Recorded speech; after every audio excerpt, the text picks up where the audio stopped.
सबका से फाइन है का बुझला और के सका के हम ही मलिकाइन है पूरा लइकिन में सबका से फाइन है देव पैसा तो तहरा के मजा भरपूर देव अहिरान हई तो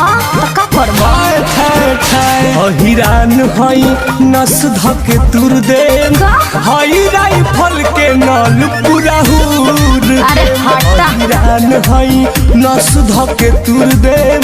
हई लाठी के हुरा पूरा हुर दे ज्यादा मत बोला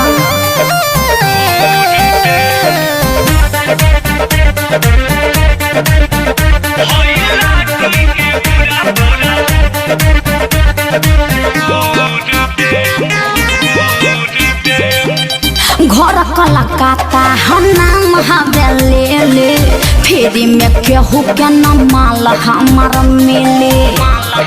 अरे दूर हट लोग महले पे तो तू अपना ढोढ़ी में माथा चल लिखा वाला भले खेत तू 4 काठा सुना कल ठोकल तू तहरा के हम सात सुर दे अहिरान हई का कहल चाह अहिरान हई नस धके तुर दे अरे जा हई राइफल के नाल पूरा हुर दे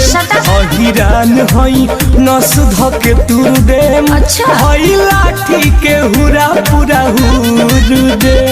जबरी ना चली पागल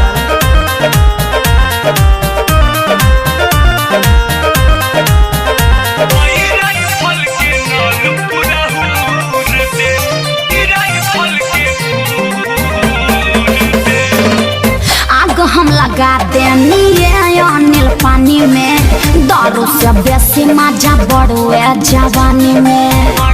अरे जोर नु जइबा टुन टुन से घर कहे गरमी उतार दे चल मुहे जनी लागना तो उहे धके गार दे लगे सट बात हट बना ऐसन सुरूर दे अहिरान हई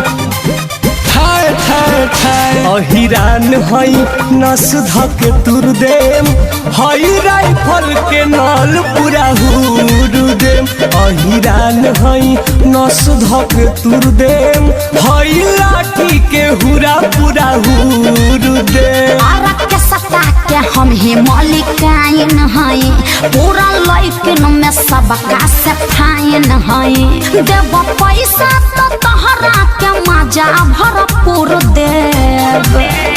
अहिरान हई तो का करबो अहिरान हई नस धके तुर दे हई राइफल के नल पूरा हुर अरे हटा अहिरान हई नस धके तुर दे हई लाठी के हुरा पूरा हुर दे चुपचाप नाच देखो।